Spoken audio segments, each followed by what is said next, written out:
Good morning students. अब ये जो हमारी नेक्स्ट क्लास है, इस नेक्स्ट क्लास में हम एक बहुत इंपॉर्टेंट चीज के बारे में पढ़ेंगे। वो हमारे पास आएगी उप सह संयोजन संख्या। उप सह संयोजन संख्या, उप सह संयोजन संख्या को अंग्रेजी में हम लिखेंगे बेटा कोऑर्डिनेशन नंबर। कोऑर्डिनेशन नंबर या उप सह संयोजन संख्या क्या होती है वो आप देखिएगा, ठीक है। What is the coordination number, what is the उप सह संयोजन संख्या क्या होती है, ठीक है। देखिए भाई, जो हमारे केंद्रीय धातु आयन होता है, ये हमारे पास क्या होता है, केंद्रीय धातु आयन होता है। तो इस केंद्रीय धातु आयन को लिगैंड है, केंद्रीय धातु आयन में लिगैंड के मध्य, केंद्रीय धातु आयन और लिगैंड के मध्य बनने वाले उप सह संयोजन या उप सह संयोजक आबंधों की संख्या, उप सह संयोजक आबंधों की संख्या क्या कहलाती है? उप सह संयोजक आबंधों की संख्या कोऑर्डिनेशन नंबर कहलाता है, ठीक है। तो आपको क्लियर हो गया कि what is the coordination number. Coordination number क्या होता है, तो आप क्या लिखोगे, सेंट्रल मेटल आयन मतलब केंद्रीय धातु आयन और लिगैंडों के मध्य जो बनने वाले उप सह संयोजक आबंध हैं, उनकी संख्या को हम क्या कहते हैं, कोऑर्डिनेशन नंबर या उप सह संयोजन संख्या कहते हैं, ठीक है। तो इसके बहुत सारे एग्जांपल्स वगैरह होते हैं। एक दो एग्जांपल वगैरह मैं आपको और बता रहा हूं, देखिएगा what is the coordination number क्या होती है।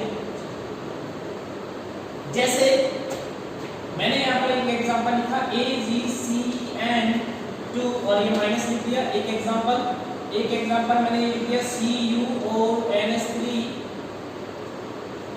4 टाइम और ये +2, ये वाला एग्जांपल लिख दिया। एक मैंने एग्जांपल लिख दिया Fe और ये Cn6 3 माइनस, है ना। एक एग्जांपल मैंने लिख दिया Pt और ये Cl2 और ये Br2 लिख दिया, ठीक है। एक एग्जांपल मैंने क्या लिख दिया CO और ये NH3 और ये 3 टाइम और ये Cl3 लिख दिया, ठीक है। एक एग्जांपल मैंने क्या लिख दिया Cr और ये En3, ठीक है, और ये +3 लिख दिया। एक और एग्जांपल मैं लिख रहा हूँ, सपोज करो मैंने यहाँ पर लिख दिया CrOX3 लिख दिया और -3 लिख दिया। सपोज कीजिएगा मैंने यहाँ पर क्या लिखा, मैंने यहाँ पर लिखा CrEn2 और ये Cl2+। इस तरह के एग्जांपल मैंने आपको लिखा। अब देखिए यहाँ पर केंद्रीय धातु आयन तो कौन सा है, Cn Ag है, और यहाँ लिगैंड कौन सा, Cn। लिगैंड और केंद्रीय धातु आयन के मध्य कितने बॉन्ड बनेंगे, 2 ही तो बॉन्ड बनेंगे, क्योंकि ये एक धातु लिगैंड है। तो इसका कोऑर्डिनेशन नंबर कितना आएगा, 2। इसका कोऑर्डिनेशन नंबर कितना आएगा बेटा, 2 आएगा, ठीक है। इसी तरह देखो ये कॉपर है, सेंट्रल केंद्रीय धातु आयन तो कौन सा है, कॉपर है। NH3 लिगैंड का काम करता है, इसको 4 बॉन्ड बनेंगे। तो यहाँ पर इसकी उत्सर्जन संख्या कितनी आ जाएगी, 4। यहाँ पर उत्सर्जन संख्या कितनी आएगी, 6 आएगी, ठीक है। अब यहाँ पर देखो 2 बॉन्ड तो Cl के बनेंगे, 2 बॉन्ड इसके बनेंगे Br के, तो इसलिए इसकी बॉन्ड कोऑर्डिनेशन नंबर कितना आएगा, 4।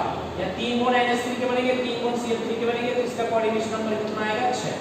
यहाँ पर ये En एथिलीन डाइमीन है बेटा। अब आपको पता है ना कि एथिलीन डाइमीन कौन सा लिगैंड होता है, एक द्विध्रुव होता है, द्विध्रुव लिगैंड होता है, द्विध्रुव लिगैंड होता है।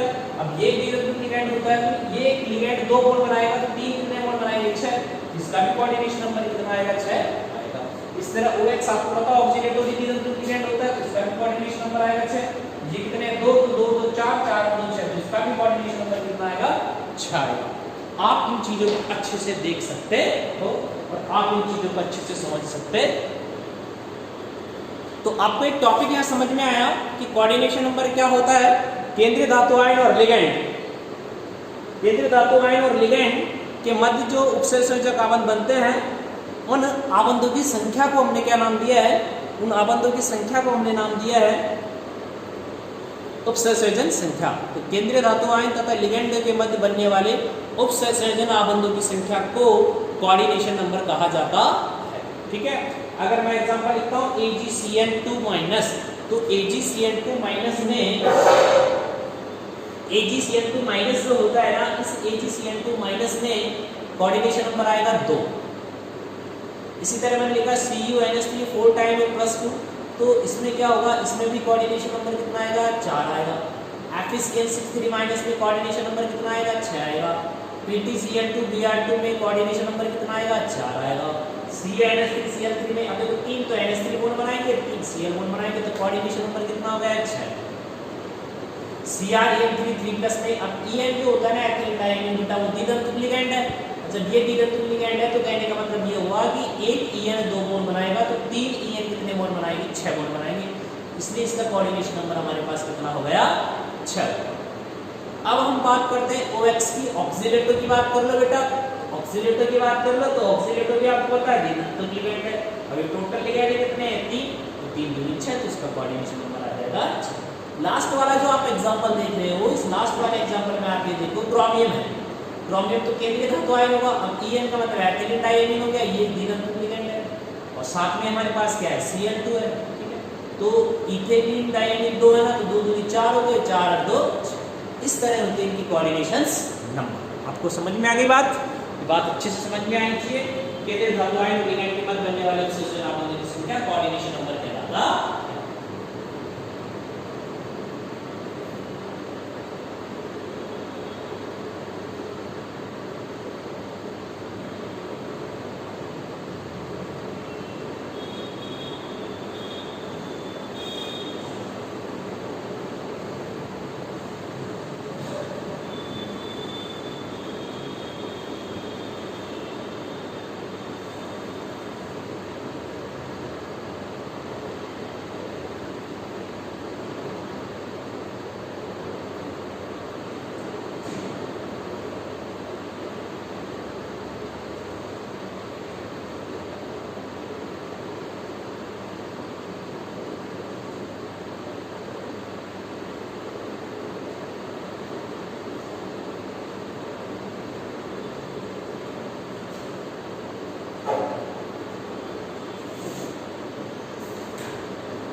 अगला जो टॉपिक है इसमें हमारे पास वो है बेटा केंद्रीय धातु परमाणु की ऑक्सीकरण अवस्था।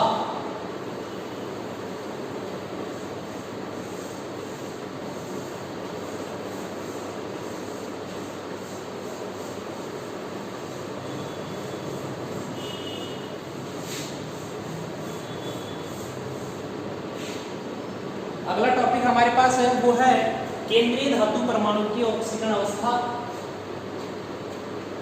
अगला जो टॉपिक है वो है केंद्रीय धातु परमाणु की ऑक्सीकरण अवस्था।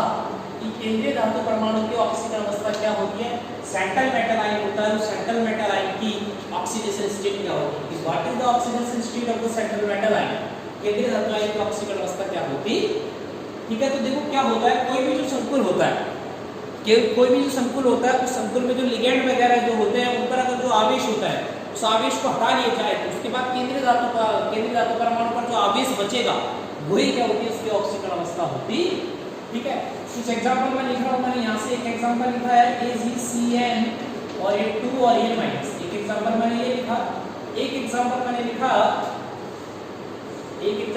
लिखा Fe और ये Cl4 और 2 माइनस सॉरी 6 और 4 माइनस लिख दिया। ठीक है, एक मैंने एग्जांपल और लिखा, एक एग्जांपल मैंने ये लिख दिया कि भाई CO और ये NH3 और ये 6 प्राइम और +3 लिख दिया। ठीक है, एक और एग्जांपल मैंने लिखा, यहाँ पर मैंने लिखा CO और ये NH3 3 टाइम और ये Cl3 लिख दिया।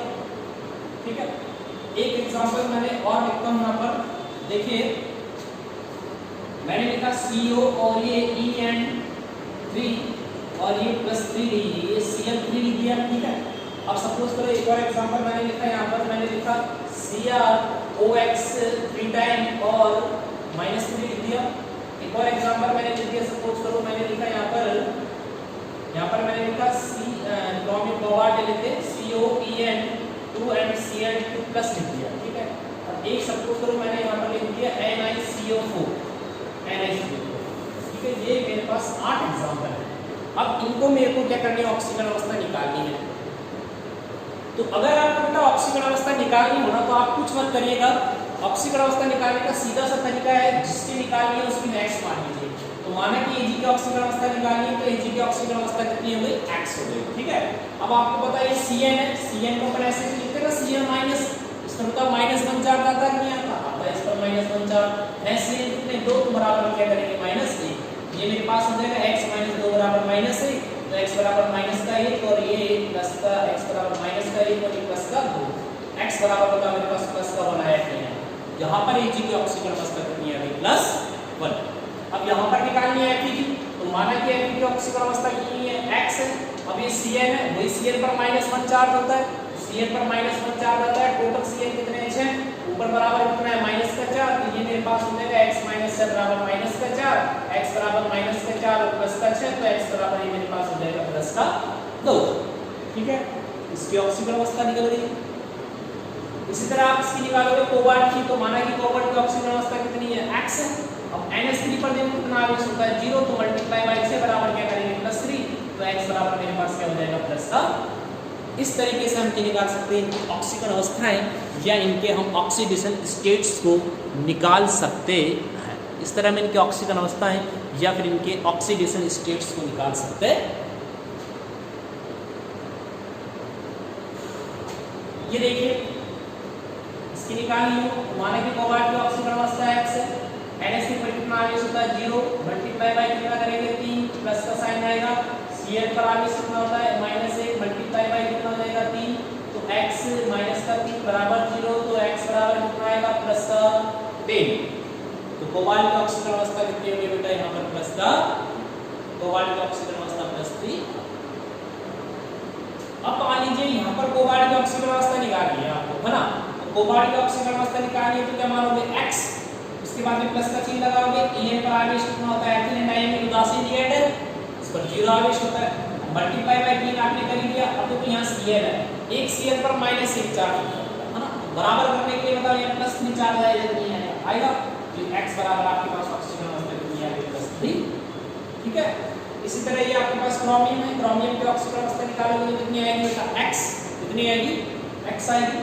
ये आपके पास ऑक्सीलेटो है, अब आपको पता है ऑक्सीलेटो पर -2 चार्ज होता है, नहीं होता, ऑक्सीलेटो द्विबंधुक लिगैंड है।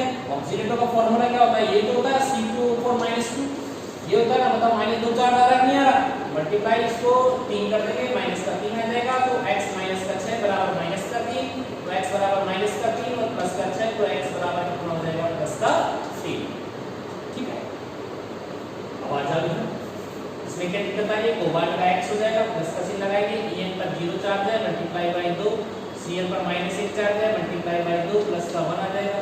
ये मेरे पास क्या हो जाएगा x 0, ये माइनस का 2 और ये प्लस का 1, तो x बराबर चार्ज कितना है प्लस का। यहाँ पर बात करते हैं तो Ni0, कोबाल्ट पर आवेश कितना होता है 0, मल्टीप्लाई बाय 4, आवेश में नहीं है 0, तो x बराबर। इस तरीके से क्या निकाल सकते हैं हम किसी भी संकुल पर आवेश की गणना या किसी भी संकुल में केंद्रीय धातु आयन पर आवेश की गणना कर सकते हैं। तो समझ में क्या आया वो देखिएगा। समझ में ये आया कि केंद्रीय धातु परमाणु की ऑक्सीकरण अवस्था क्या होती है, तो आप क्या लिखोगे, केंद्रीय धातु परमाणु की ऑक्सीकरण अवस्था में आप ये लिखोगे कि केंद्रीय धातु परमाणु से जुड़े हुए सभी अन्य परमाणु या आयनों को अगर पृथक करने के पश्चात केंद्रीय धातु परमाणु पर जो आवेश बचता है वही उसकी ऑक्सीकरण अवस्था होती है, ठीक है। ऑक्सीकरण अवस्था जिस भी एटम की आपको निकालनी हो उसकी ऑक्सीकरण अवस्था निकालनी हो, उसको आप क्या मानोगे, सबसे पहले x करोगे, x मानने के बाद में आप इसको सॉल्व करोगे और सॉल्व करने के बाद में जो आपका आंसर होगा वही उसकी ऑक्सीकरण अवस्था है। तो एक एक करके मैंने सबसे पहले AgCl2- में Ag की ऑक्सीकरण अवस्था निकाली बेटा, प्लस आई है। उसके बाद में मैंने FeCl6 4- में Fe की ऑक्सीकरण अवस्था निकाली, +2 आई। CuNH3 6+3 में कोबाल्ट की ऑक्सीकरण अवस्था निकाली, +3 आई। उधर भी +3 आई। अब देखो जब द्वितंतुक लिगैंड होता है तो उसमें थोड़ा आपको देखना पड़ेगा कि द्वितंतुक लिगैंड जैसे एथिलीन डाइमीन है, द्वितंतुक लिगैंड है, इस पर आवेश 0 आ रहा है ना, मल्टीप्लाई बाय 3 करेंगे तो 0 हो जाएगा, और Cl को बैलेंस करो तो +3 लगाना पड़ेगा। इधर ऑक्सीलेटो द्वितंतुक लिगैंड है, इसको आप देख लीजिएगा, ठीक है। इस तरह आप उनको देख सकते हैं। शायद मेरे हिसाब से यहाँ तक आपको कोई दिक्कत नहीं आएगी।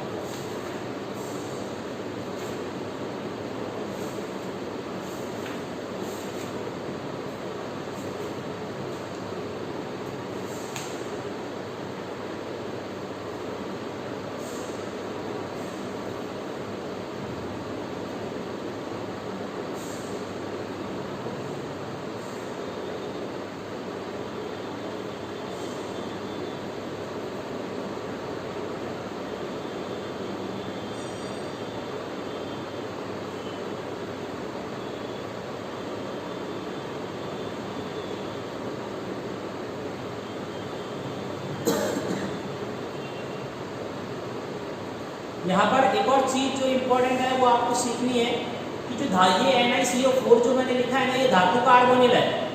NiCO4 जो मैंने लिखा है ये धातु कार्बोनिल है। इस धातु कार्बोनिल में धातु की ऑक्सीजन अवस्था हमेशा शून्य आती। तो ये बातें आप ध्यान रखेंगे, जो धातु कार्बोनिल वगैरह होते हैं उनमें धातु की ऑक्सीजन अवस्था शून्य होती है। जैसे मैंने लिखा है ना, ये NiCO4 है, ये धातु कार्बोनिल है, इसमें धातु की ऑक्सीजन अवस्था शून्य आएगी। ठीक है, सब कुछ करो, मैं यहाँ पर लिखता हूँ। जैसे मैंने लिखा NiCO4, जैसे मैंने यहाँ पर लिख दिया FeCO5 लिख दिया।